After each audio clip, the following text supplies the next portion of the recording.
Antes da ministração, deixa eu contar uma ilustraçãozinha para vocês aqui, para quebrar um pouco do seu gelo. Se você não quebrou no louvor ainda, e quebre durante a palavra também. Estou muito feliz hoje, graças a Deus, estamos aqui na casa do Senhor. Antes, eu estava olhando aqui no começo do culto, né? A mulher estava ministrando aqui e a bateria estava sem ninguém. Estava vazio o banco ali da bateria. Aí me deu um aperto assim no coração. Eu falei, meu Deus, não vamos ter baterista, nem a Lori, nem o Levi, será que não estão aí? Daí o Mer ministrando aqui. Aí eu falei, puxa vida, vai fazer tanta falta. Daqui a pouco eu olhei e estava lá, a Lori sentada lá, né? Falei, ufa, aleluia, né? Glória a Deus. E o Senhor ministrava no meu coração, né, irmãos? Como cada um de nós é importante nessa casa. Cada um. Você que está aí, talvez você pense, não, mas eu estou aqui no banco. Não, você é um adorador. Em espírito e em verdade. E a sua adoração vai mudar a atmosfera deste lugar. Amém? Tem só meia dúzia de adoradores aí? Então dá um glória a Deus bem alto aí. Amém? Nós somos importantes, fundamentais. O Senhor te chamou e te escolheu a dedo. Ele não te chama de número 144 ou de 25. Ele te chama pelo seu nome. Você é conhecido do Pai, do Filho e do Espírito Santo que habita dentro de você. Você é fundamental na obra do Senhor. Creia nisso. E nunca deixe as mentiras do diabo vir na sua mente dizer assim. E geralmente ele fala em primeira pessoa, né? Como se você mesmo estivesse gerando aquele pensamento. Ele não fala, você é isso, você é aquilo. Geralmente ele fala, eu sou isso, eu sou aquilo. Ele lança um pensamento na sua mente, dizendo, eu não sou importante. Ninguém olha para mim. Ninguém se importa comigo. Dá um F5 aí. Ninguém se preocupa se eu vou ou se eu não vou. Olha para mim aqui, irmãos. Ninguém se preocupa se eu vou ou se eu não vou. Cada um é importante, sim. Saiba disso. Outro dia eu perguntei para uma irmã, nossa, estava difícil, estava sentindo uma dificuldade, né, de adorar e tal. E você que costuma ter visão, discernimento, como que você sentiu? Ela falou, olha, eu só entrei no manto. Eu fiquei ali, adorei o Senhor. Eu falei, aprendi com essa irmã. Obrigado, Mer. Aprendi com essa irmã mais um detalhezinho. Não importa se você está adorando, o lugar que você está é uma atmosfera de poder e de adoração. Glória a Deus. E olha que eu já sabia disso. Mas a gente precisa uns dos outros para aprender mais, né? Amém, Jesus? Glória a Deus. Hoje eu quero ministrar sobre prioridades, sobre a ordem das coisas. Nós temos uma grande dificuldade de entender. E, em primeiro lugar, quando você vê amor ali, o que você pensa? Você pensa em algum sentimento. Você pensa em como expressar aquilo através de coração. Mas na verdade, amor sempre é traduzido por prática. Alguma coisa você tem que fazer para expressar amor. Da mesma forma que a fé, não adianta eu dizer, eu tenho fé. Não adianta você só dizer, você precisa fazer isso através das obras. Quando você pratica algo, você faz a obra da fé, aí você realmente prova que você tem fé. E amor não é diferente. Existem tipos diferentes de amores. Existe o amor do homem pela mulher, o amor dos pais pelos filhos, dos filhos pelos pais. Existe o amor de amigos, existe o amor sacrificial, que é o amor ágape, que é o amor de Deus. Existem tipos de amor e cada um se aplica no seu momento certo. Nós vamos falar da prioridade do amor. Às vezes as pessoas se confundem e dão prioridades equivocadas nas suas vidas. E a Bíblia deixa claro que existe sim uma prioridade no amor. Então, a prioridade número 1 do seu amor é o grande mandamento que Jesus fala em Marcos 12, 30, quando um mestre da lei pergunta para ele, mestre, qual é o grande e maior mandamento? E Jesus não titubeia, ele responde de primeira: amarás, pois, ao Senhor teu Deus de todo o teu coração, de toda a tua alma, e de todo o teu entendimento, e de todas as tuas forças. Este é o primeiro mandamento. Não há como nós mudarmos essa ordem. Aliás, há como, mas se mudar, a tua vida fica bagunçada, a tua vida não anda, a tua vida espiritual não prospera, porque em primeiro lugar, em tudo na nossa vida, Deus vem em primeiro lugar. E quando eu estou falando Deus, não confunda Deus com obra de Deus. Obra de Deus é uma bênção e nós vamos falar dela já já. Obra de Deus é ministério, é o que você faz aqui na igreja, o que você faz fora da igreja, o que você faz lá na igreja, nas casas, que é a célula, é o que você faz ali, é ministério. Amor de Deus não é ministério, demonstrar o teu amor a Deus. E o segundo mandamento, semelhante a este, qual é? Amarás o teu próximo como a ti mesmo. Não há outro mandamento maior do que estes. Então Jesus declara claramente para nós: em primeiro lugar, em tudo na tua vida, o Pai, o Filho e o Espírito Santo tem que vir na frente. Tudo que você faz, que você projeta, quando você separa o seu tempo, quando você separa a sua oferta, quando você separa os seus estudos, quando você separa os livros que você vai ler, tudo tem que estar focado em estar em comunhão, em intimidade, em adoração a Deus. E em segundo lugar, você vai colocar as pessoas ao seu redor. Então, no sentido vertical, o amor a Deus. E no sentido horizontal, o amor às pessoas. E aqui você começou a enxergar a cruz é completa. O amor a Deus e o amor às pessoas. Amor a Deus é único, e o amor às pessoas aqui na horizontal, todas as pessoas que estiverem perto de você, é a importância de você estar amando na sequência. Então, na ordem de prioridades, a Bíblia diz para Abraão uma coisa: em ti, Abraão, serão benditas todas as famílias da terra. Isso está lá em Gênesis 12:3. Então, em primeiro lugar, na ordem de prioridades, nós vimos pelo mandamento que é Deus, o nosso Pai, o Filho e o Espírito Santo em primeiro lugar. Já já a gente fala sobre isso. Em segundo lugar, é o seu cônjuge, né? O cônjuge vem em segundo lugar como a pessoa mais próxima de você, né? Quem não tem cônjuge, vai orando aí. Amém? Se for de Deus, vai chegar. Em terceiro lugar, mamães, não se escandalizem. Em terceiro lugar vem os filhos. Quantas mamães, eu falo mamãe porque geralmente é a mulher que sofre com esse mal. A mamãe coloca o filho, a filha na frente do marido. E tem marido que coloca o filho, também a filha, na frente da esposa. Isso é um grande erro. Deus falou para Abraão, em ti serão benditas todas as mamães e papais da terra? Não. Falou o quê? Família. O que é necessário? Vamos pensar um pouquinho? O que é necessário para se formar uma família? O que precisa? Marido e mulher. Então quem vem primeiro? O cônjuge. Olha para o seu cônjuge aí agora, você que tem. Se não está sentado do lado, vai sentar. Hein? Olha para o seu cônjuge aí. Se ele não está aqui, lembra dele em casa. Você é o primeiro. Fala assim, você é o primeiro.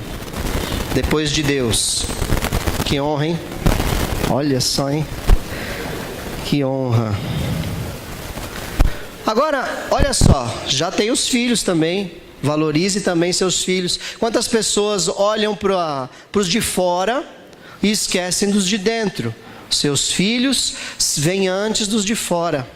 Vêm antes dos de fora. Então, a prioridade, Deus, o seu cônjuge, os seus filhos, tá? E antes dos de fora, ainda tem uma pessoa importante aqui, ó. Quem é? Você. Quanta gente esquece de si mesmo, se doa, vai e ama todo mundo. É a Madre Teresa de Calcutá da comunidade da família. Faz tudo pelas pessoas, mas não lembra de si mesmo. Como é que é o segundo mandamento? Como? A ti mesmo. É para se amar, meu irmão, minha irmã. É para você se amar, se valorize. Não desvalorize aquilo que Jesus pagou um alto preço, que foi a tua vida. Não jogue, não diga palavras contrárias dizendo que você não é nada, que você nunca vai alcançar, que você nunca vai conseguir, que você nunca vai chegar lá, que você nunca vai ser assim. Isso são palavras do diabo e você não aceite elas. Lembre-se que o Senhor, Ele te ama, Ele te restaurou, Ele pagou um alto preço pela tua vida e você é importante. Amém? Você é importante. Deus te disse isso. Te chamou de filho. Te chamou de filhinho, te chamou de bichinho de Jacó, te chamou de povo meu, te chamou de menina dos olhos. O Senhor te chama também. Não se esqueça de quem você é na visão de Deus, e não na sua e nem na dos homens. Você tem aí o seu lar também. Não se esqueça, a sua família como um todo também é importante. A reunião ali da família, o foco em manter um lar abençoado, estruturado, agradável, um lar acolhedor, aquela vontade de sair do trabalho, de sair da escola, da faculdade e chegar em casa. Nós temos que criar essa atmosfera na nossa casa. Precisamos ter isso em foco. E por fim, lá no 6º lugar, mas não menos importante, todos são importantes e você vai fatiar a sua vida, né, e colocar cada coisa no seu lugar, é o seu ministério. Por último vem o seu ministério. Então você consegue fazer todas essas coisas funcionarem. Se você não inverter a ordem de prioridades, em primeiro lugar, acima de tudo, se você colocar Deus, e já vou explicar o que de verdade significa isso. Deus em primeiro lugar, o que significa? Nosso tempo a sós com Ele, ouvir a sua voz. Querido, tem muito crente que é crente na igreja e ele não está nem fazendo de maldade. É porque ele entende que é assim que é o correto. É vir na igreja, é trabalhar no ministério, é ajudar o próximo, é fazer as coisas, tal. Mas ele não separa da sua vida um tempo de qualidade com Deus. Fica tudo transtornado, porque a ordem de prioridades fica modificada. E Deus não consegue falar contigo. Deus não consegue te orientar. Principalmente, Deus não consegue te encher, porque você está com a tampa fechada. Você está com o canal bloqueado. Quando você faz e faz e faz, as coisas se tornam um peso, um jugo. E por boa vontade que você tem, você permanece fazendo por anos, mas você não é feliz. Você não é realizado e, como preguei semana passada, você não tem uma vida plena, porque você não está resolvido com Deus. Vocês compartilharam na célula sobre isso? Resolvido com Deus? Eu preguei aqui 40 minutos mais ou menos, mas eu resumo assim: uma vida abundante, uma vida que não te falta nada, é você ser resolvido com Deus. É você entrar na presença de Deus. É você se fechar no seu secreto, que a Bíblia diz claramente. Jesus, palavras de Jesus, diz assim: quando você se fecha, o teu Pai que te vê em secreto te recompensará. O Senhor te recompensará.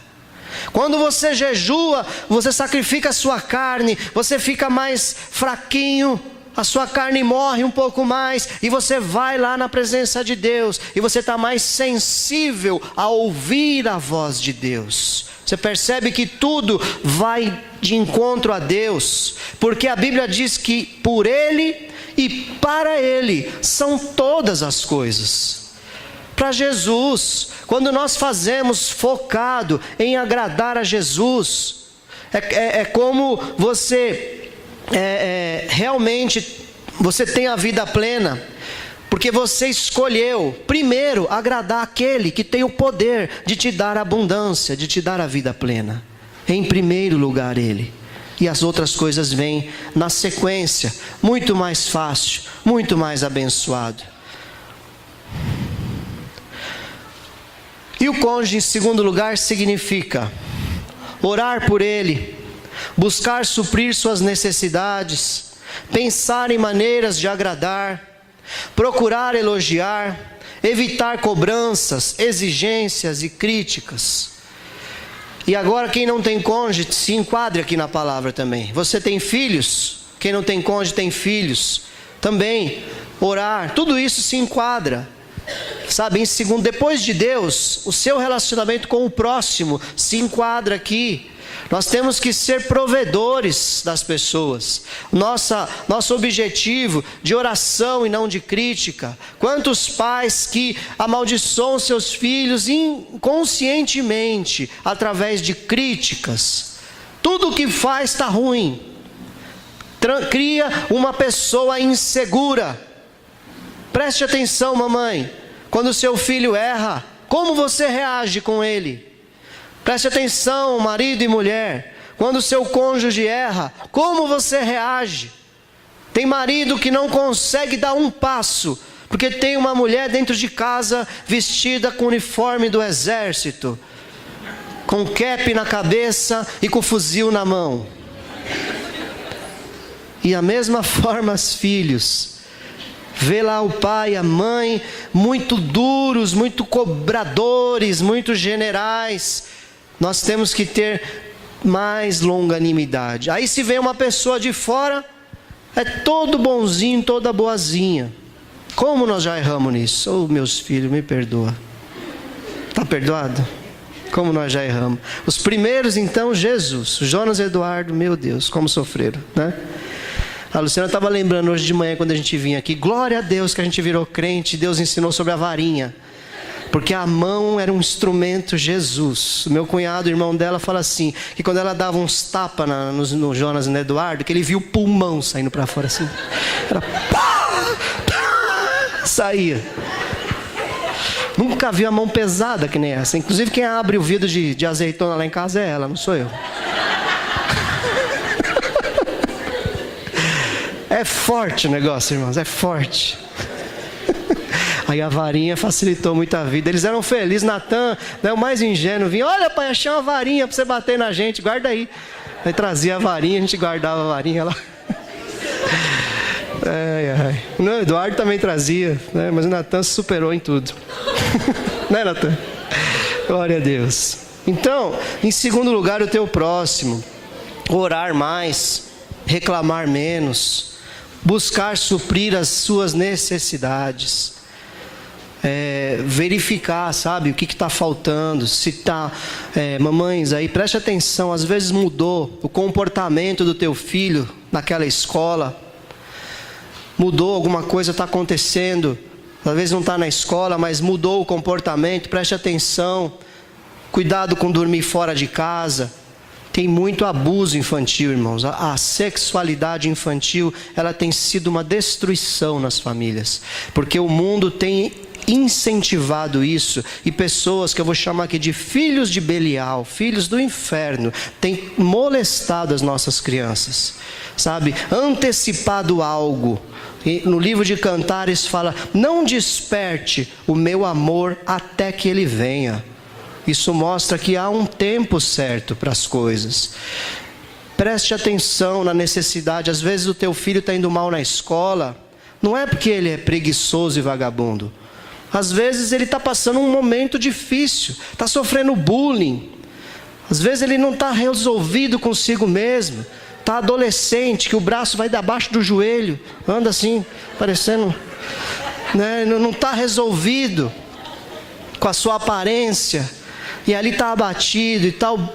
Busque suprir as necessidades do seu lar.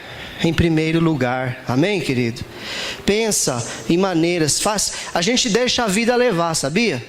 A gente vai deixando a vida levar, está errado isso aí. Planeje, faça de propósito. Uma vez eu lembro que a Júlia ou o Natan, não sei, chegou e falou que lá na escola adventista que eles estudavam, que a nossa família era a única família da sala que tinha dia da família. Lembra? Quem foi que falou isso? Um de vocês, acho que foi a Júlia, né? Que a nossa família era a única família estruturada da sala, porque tinha dia da família. E era de propósito, a gente marcava o dia da família. A gente fazia cabana com lençol dentro da sala. A gente fazia brincadeira, jogava colchão no chão, fazia bagunça com os filhos. Tem um monte de pai e mãe aqui com filho pequeno ainda.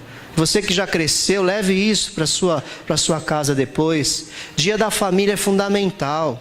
Sabe, sentar para comer junto. A mesa é um instrumento maravilhoso. É o lugar de bênção, é o lugar que você senta, que você come, que você dá risada. Já já a gente vai falar mais sobre isso. Mas é um lugar, pai, para você abrir a Bíblia e ler um salmo e falar o que vocês entenderam disso. É um momento de você orar pela sua família, transformar isso num momento agradável, num momento gostoso de edificação e de crescimento. Isso é suprir as necessidades, que a nossa família precisa disso, precisa dessa direção. Isso tem que vir dos pais. Faça isso, pais. Se você é um filho, de repente a tua casa não tem tudo isso, continue sendo bênção dentro do seu lar. Busque suprir as necessidades do seu pai, da sua mãe, da sua avó, quem mora com os avós. Veja que eles também são carentes de amor, de atenção. Você é diferente, você tem o Espírito Santo na sua vida. Eu posso ouvir um amém? Amém. Você tem o que dar, você tem o que oferecer. Não espere só receber, não se coloque na posição de coitado, porque na minha casa ninguém é crente, na minha casa ninguém tem unção. Você tem. Mude a atmosfera da sua casa através da sua vida. Amém, querido? Pense em maneiras de agradar, procure elogiar. Como o elogio está escasso, né? Tem uns crentes, bem crente mesmo assim, que fala, não, se eu elogiar, a glória não será do Senhor. Isso está em 3º Heresias, no capítulo 666, número da besta. Não, querido, é para elogiar, sabe? O maridão lavou a louça lá. Oh, que bom, meu amado, que você lavou a louça. Dá um abraço, um beijo, um cheiro, né? O maridão foi lá, aspirou a casa. A mulher foi lá e lavou o carro do marido. Oh, glória a Deus. Aleluia. Ó, o Silas já girou ali no manto. Elogie seu filho. Eu sempre gosto de brincar com isso, né? Deus, Ele é tão bom conosco, né? Ele não olha a nossa resultado de verdade, Ele olha a intenção do coração de verdade, né? A criancinha pequena que não tem coordenação, ela pega, vai na escola, na salinha e faz aquele rabisco, desenho, um negócio tudo colorido, aí traz assim, olha papai que eu fiz para você, e o papai todo, ah, que lindo meu filho, aquele rabisco não tem sentido nenhum. É assim, irmãos, elogie, acha alguma coisa para elogiar, né? A gente acha tanta coisa para criticar. Tem um exercício que fazem com casais, que é muito interessante. Escreve aí os defeitos, os seus defeitos, os defeitos da sua esposa, né? Eu faço isso também quando eu converso com as pessoas às vezes, e a pessoa acha um monte de lista. De si mesmo, então, geralmente acha bastante. Agora acha as virtudes, as qualidades, 2, 3 linhas, às vezes não acha nada, fica pensando, aquele traste não vale nada. O que eu vou achar? Acha. Sabe por que não acha? Porque não tem recebido também elogios. Para que reproduzir algo que não retorna? Né? Então acha alguma coisa, elogie bastante. Filhos, elogiem seus pais. O filho, principalmente na fase de adolescente, como é exigente, cobra tanto, sabe? Está tudo sempre ruim, nunca está bom, acorda azedo, dorme na limonada, passa a noite no ácido, Jesus, ache, sabe, uma maneira de ser mais bem resolvido na sua vida. Sabe o que acontece? Eu estou falando essas coisas aqui para a gente fazer. Por que não consegue? Por que não consegue? Porque não coloca Deus em primeiro lugar. Se colocar Deus na sua oração diária, sabe, você diariamente buscar o Senhor, você vai ter outra qualidade de vida. E as pessoas ao seu redor vão perceber a diferença. Quantos jovens disparam na vida espiritual, crescem poderosamente. Aí você faz uma pequena entrevista com ele, como é o seu dia? Você vai ver que durante o dia dele, em algum momento, tem os que são da manhã, tem os que são da noite, tem os que são da tarde, mas em algum momento da vida dele, ele acha um tempo separado com Deus. E é por isso que ele decola na vida espiritual. Ele tem revelação na palavra, ele não cai nas tentações, ele é luz no meio das trevas, e assim para todos nós. Não adianta você se esforçar. O seu músculo físico não vai mudar o seu músculo espiritual. O único jeito de crescer e as outras coisas funcionarem é através do seu tempo a sós com Deus em primeiro lugar na tua vida, em ordem de prioridades. Está escrito cônjuge aí? Aqui, ó. Por que a gente fala que o cônjuge vem em segundo lugar? A Bíblia aqui diz: e bem quisera eu que estivessem sem cuidado.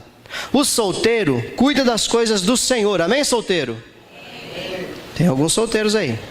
Em como há de agradar ao Senhor. Então a sua prioridade como solteiro é agradar ao Senhor em todo o seu tempo. Mas o que é casado cuida das coisas do mundo, em como há de agradar a mulher. Está falando aqui do marido para a mulher. Há diferença entre a mulher casada e a virgem. A solteira cuida das coisas do Senhor. Amém, solteiras?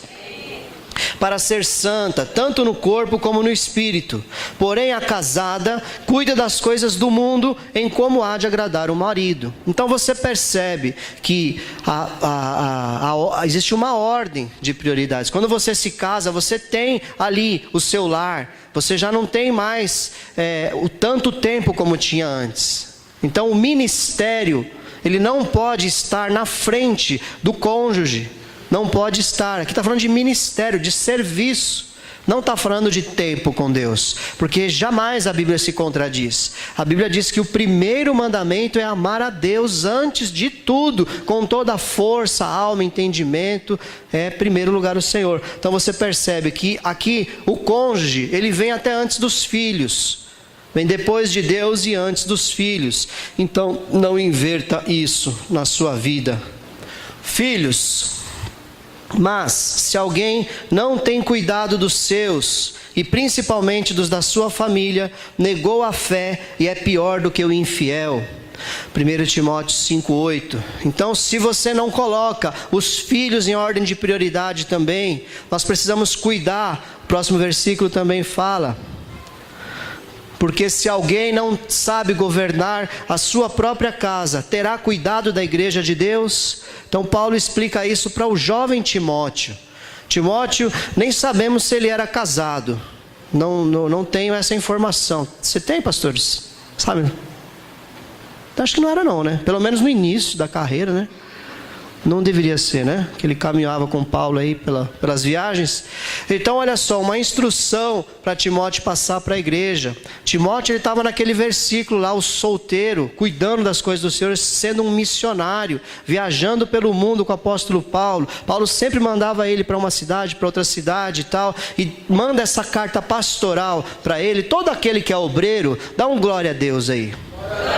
Olha que benção, né? Quanto obreiro tem aqui. A carta de Timóteo é uma carta que te ajuda muito no teu serviço cristão. Muito, tem muitas orientações. Todas as cartas pastorais. Mas eu sinto Timóteo e Tito como o pai na fé deles. Paulo explicando como deveria ser o porte deles. Então aqui ele explica para Timóteo a respeito disso, para passar para os pais da igreja, para as mães da igreja. Os filhos precisam ser bem conduzidos, precisam ser alimentados.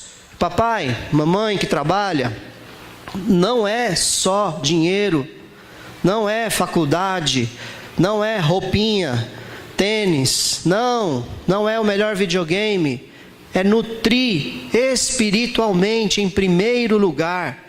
Isso é o que mais importa. Eles vão ser realmente firmes. Eles não vão ter dificuldades em deslanchar em qualquer carreira que eles escolherem. Olha como isso é forte. Se você ministrar unção sobre os teus filhos, eles não vão ter dificuldade em qualquer carreira que eles escolherem. Não se preocupe tanto. Talvez você faça tanta hora extra. Talvez trabalhe demais para poder dar um bom futuro para o seu filho, para a sua filha, uma boa faculdade, mas o tanque emocional, o tanque espiritual está vazio. Vai ser talvez até um bom empresário, um bom profissional, mas não vai estar resolvido com Deus. E aí não adianta nada. O que adianta? Ganhar o mundo inteiro e perder a sua alma. Vamos lá. Vamos avançando. E você? Temos que ter um tempo para nós. Você precisa do seu espaço. Quando eu falo de espaço aqui, eu estou falando também aqui da convivência familiar. Mesmo que a sua casa seja muito engraçada, que não tenha teto, não tenha nada, seja bem pequenininha, as pessoas precisam de espaço. Cada um precisa do seu espaço. Não sufoque, não fique em cima, não exija atenção o tempo todo. As pessoas precisam respirar. Tem uns irmãos aí que eu sei que vão para o banheiro, que fecha no banheiro e o mistério desce lá. E é uma bênção, porque a casa é pequena. E aí já pensou, né, o irmão está lá e a mulher: "Você está fazendo aí? Vai demorar?" Batendo na porta, entendeu? Querendo. Não, doe-se. O tempo que você precisa para você se fortalecer, a Bíblia diz lá em Timóteo também, olha que lindo: tem cuidado de ti mesmo e da doutrina, persevera nessas coisas, porque fazendo isso te salvarás, tanto a ti mesmo como aos que te ouvem. Então cuide-se de você, sabe, aquele ativismo maluco de querer fazer tanta coisa por todo mundo e depois ainda diz: eu ajudo tantas pessoas, mas eu na verdade não tenho nada. Eu ajudo, eu faço tudo por todo mundo, mas ninguém me ajuda, ninguém gosta de mim. Você está deixando de cuidar de você. É um sentimento bem ruim esse. Se você não está conseguindo fazer para as pessoas com prazer, com alegria, você inverteu a ordem de prioridades. Então ame-se também. Esteja preparado para poder dar alguma coisa. Quando você vai ser bênção na vida de alguém, você precisa ter aquilo para oferecer, a bênção. E a bênção a gente consegue lá no tempo com Deus. Você percebe que tudo volta para Deus?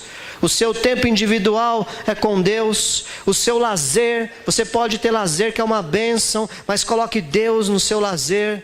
Veja se Deus se agrada daquilo. Sabe, separe um tempo para você não fazer nada. Você precisa desse tempo.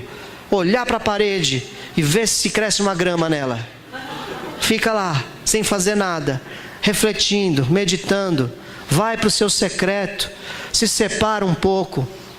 Nós precisamos de individualismo no bom sentido da palavra. Você é um indivíduo. Então você precisa desse individualismo, não do egoísmo, do individualismo. Isso é bíblico. Tem cuidado de ti mesmo e da doutrina.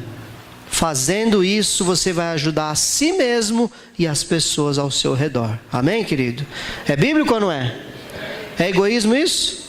Não. Você busque ser cheio para você ter o que oferecer. Amém?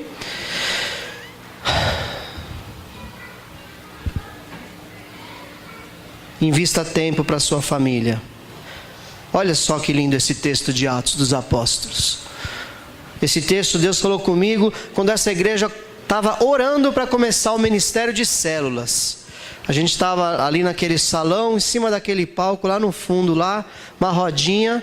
Pastor Osni, o Chu, Marcelo Alberto Quem? De antigo, não tinha nem começado ainda Ministério de Células. E a gente estava meditando em Atos lá, e aqui fala assim: todos os discípulos, com suas mulheres e filhos, nos acompanharam até fora da cidade, e ali na praia nos ajoelhamos e oramos. Olha que coisa linda. A família reunida no ministério, na adoração, o seu lar sendo abençoado, o seu lar como prioridade de servir ao Senhor, de ter Deus em primeiro lugar. Tem lares que a televisão, ela é o doutrinador da casa, o YouTube, a internet, fica o tempo todo doutrinando. Aí você pode olhar para os seus filhos, qual é o linguajar deles. Aí galerinha, estamos aqui agora, não sei o que.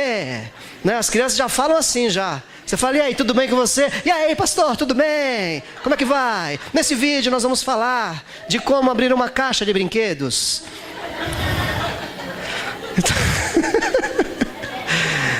A linguagem, ela mostra aonde nós estamos investindo o nosso tempo.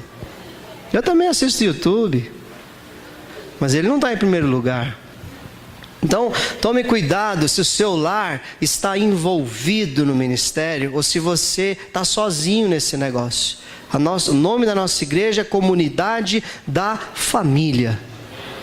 É a família que nós valorizamos, porque a sua família estruturada é vida estruturada, vida plena, é igreja estruturada, é sociedade estruturada. Eu creio, irmãos, que nós estamos no caminho.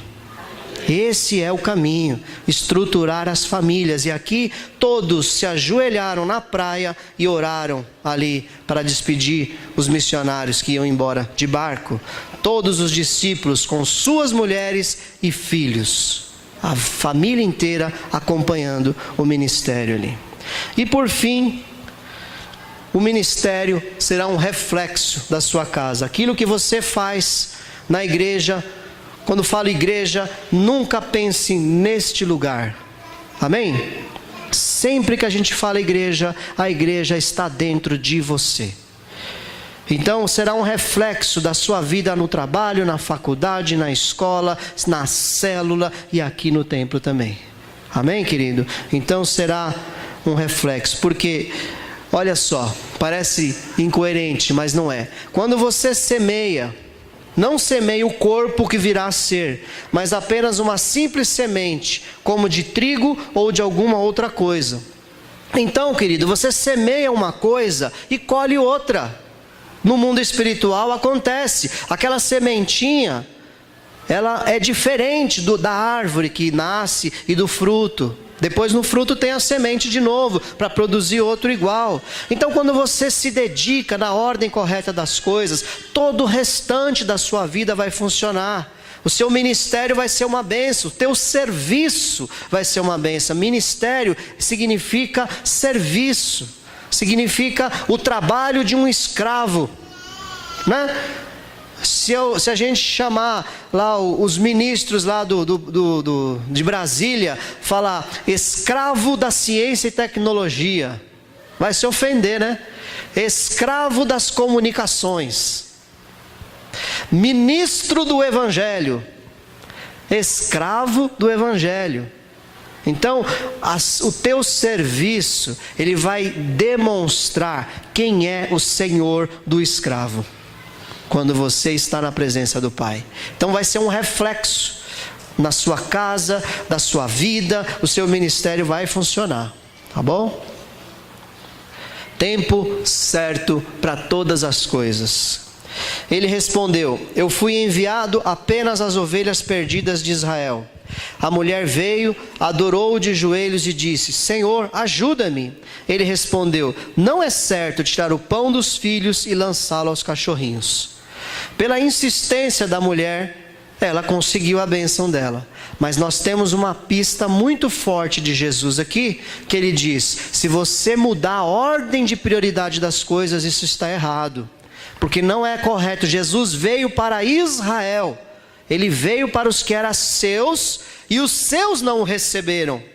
Ele veio para Israel, porque ele tinha que cumprir as profecias. Mas desde o Antigo Testamento, fala que Jesus é a luz para os gentios. Então ele sabia que ele seria também acrescentado a toda a humanidade. Foi esse o plano de Deus. Mas Jesus não perdia o foco. Ele veio pregar as ovelhas perdidas de Israel. Então, se você entender bem isso, você não muda o foco da sua vida. O foco principal não é correto. Agora eu vou fazer uma paráfrase disso aqui. Não é correto você desprender tanto tempo no seu trabalho secular e deixar o seu tempo com Deus à parte. Não é correto você se dedicar tanto aos estudos e deixar o seu tempo com Deus à parte. Não é correto você dedicar-se tanto à sua casa, ao ministério na igreja e deixar o seu tempo com Deus à parte. Não é correto tirar o pão dos filhos e lançá-lo aos cachorrinhos. É isso que Jesus quer nos ensinar. Existe uma ordem correta de viver a nossa vida. Então faça primeiro tudo para Deus. Priorize corretamente a sua vida, as suas ações. Amém, queridos? Vamos falar um pouco de prática, de família. Uma coisa legal para fazer. Coisas práticas para tocar o coração da sua família. Em primeiro lugar, ficou claro? Quem é que vem primeiro na sua vida? Deus. De que maneira? Tempo com Deus. Dedique tempo com Deus. As outras coisas vão funcionar. A semana tem 7 dias. Você, pela agenda que nós temos buscado implementar, você tem a terça-feira para o discipulado, quando ele estiver funcionando na igreja. Na quarta-feira nós vamos aprender aqui vários estudos, vários ensinos que vão te fortalecer na palavra, na doutrina.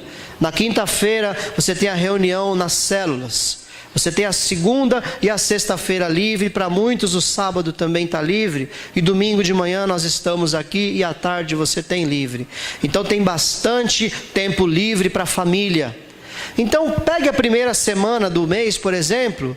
Você tem 2 filhos, por exemplo. Não estão sendo como eu, que tive 4. Pastora Cirlei também teve 5. Mas enfim, vai ter que dar um jeito. Quem tem mais. Separe um dia e vá sair com seu filho. Só você e ele. Pega o papai lá, pega o filho e vai dar uma passeada, né, Marcão? O Marcão está levando a sério. Isso aí. Separe um dia e vá. Quando a Ana Luísa estiver maior, é só com ela também. Um dia só com ela, um dia só com ele. Aí numa semana você sai com o Guto, na outra semana você sai com a Ana Luísa. A mamãe sai com o Guto, a mamãe sai com a Ana Luísa. Então é um dia de comunhão ali entre pai e filho. Separe esse dia. Numa semana um dia na outra semana um dia com o outro. Olha lá que bênção. A igreja de amanhã. Vendo? Glória a Deus. Olha aqui, ó.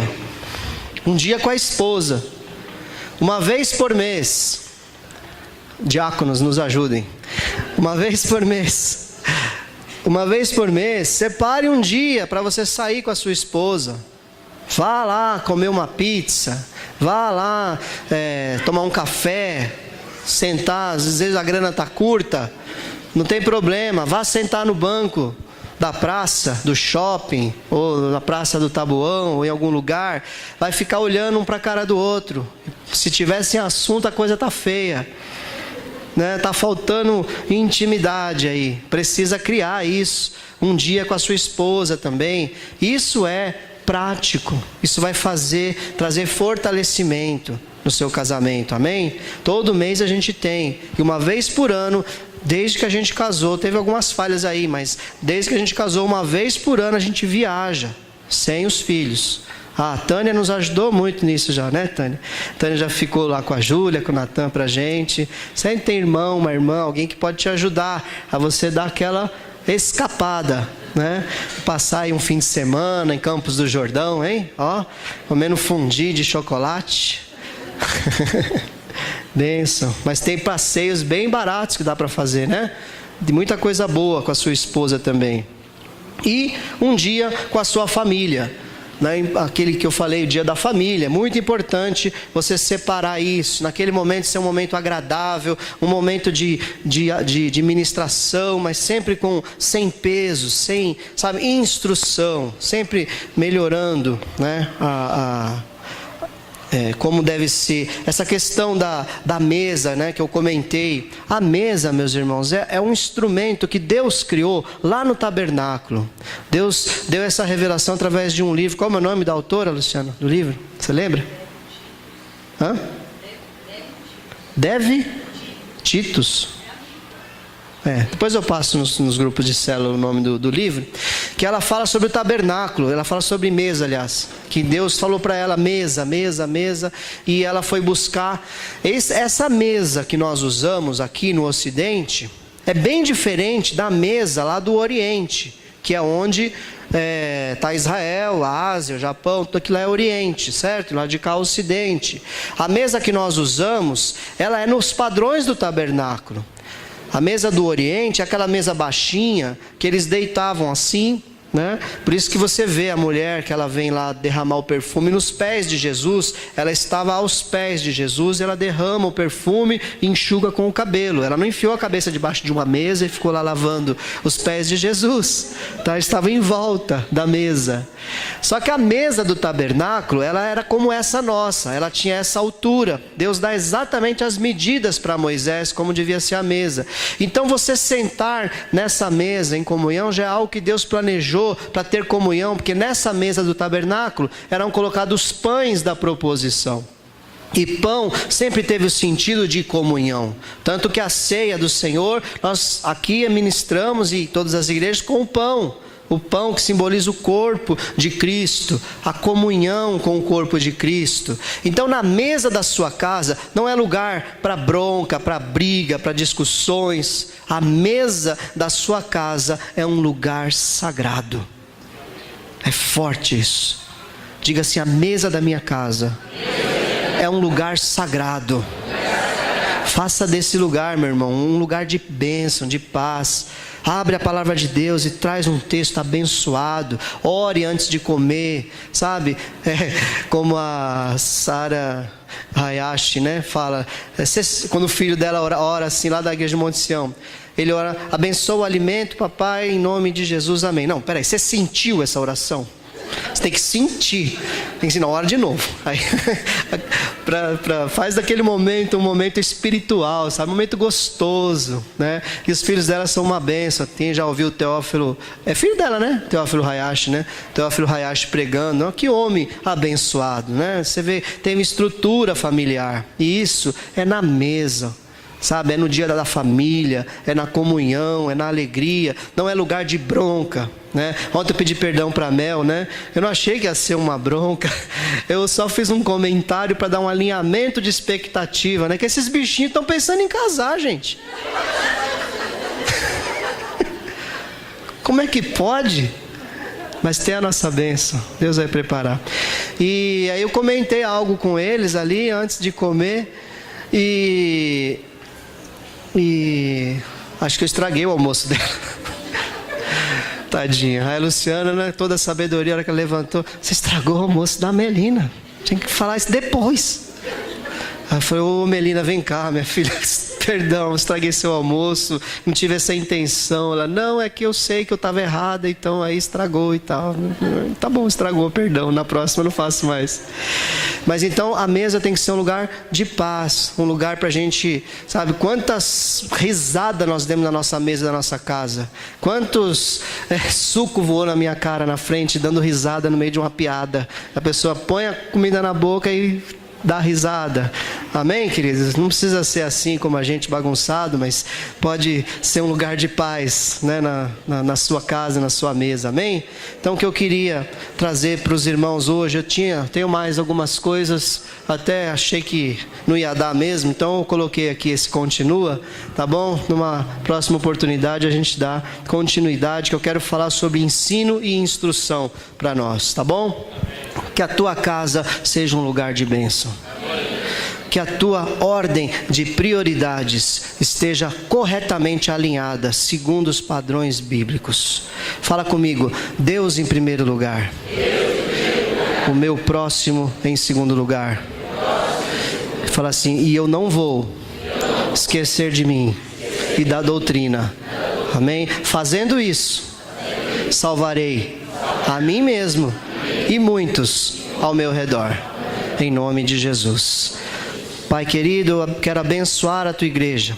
Que o Senhor venha dar discernimento, Pai. Que o tempo a sós com Deus não seja, Pai, um ritual, não seja algo ocasional, mas seja uma prática diária na vida dessa igreja, Senhor. Que as vidas aqui dessa comunidade sejam conhecidas por aqueles que conhecem a Ti, Senhor. Não os que conhecem, Senhor, de cor e salteado diversos versículos ou que trabalham bastante, mas aqueles que têm intimidade com o Todo-Poderoso, como aqueles, Pai, que amam verdadeiramente o próximo e demonstram, Senhor, que conhecem a Ti, Senhor. Pai querido, abençoa os lares quebrados sejam restaurados, Senhor. Relacionamentos partidos sejam, Senhor, novamente reconstituídos. Que o amor do Senhor possa transbordar em cada coração e essa igreja seja transformada, Pai. Em nome de Jesus, eu repreendo agora toda a mentira do diabo, toda a seta do inferno que vem contra a sua casa, que vem contra a tua vida, meu irmão, minha irmã, que tem dito para você que você não pode, que você nunca será. Em nome de Jesus, o Senhor, Ele te resgatou para uma intimidade poderosa com Ele, para você ter um relacionamento santo com Ele, porque Ele te ama, Ele te escolheu para você ser bênção e mudar a atmosfera de onde você estiver. Na sua casa, no seu trabalho secular, na sua escola, em todo o lugar, o Senhor é contigo, em nome de Jesus. Aplaude o Senhor. Amém.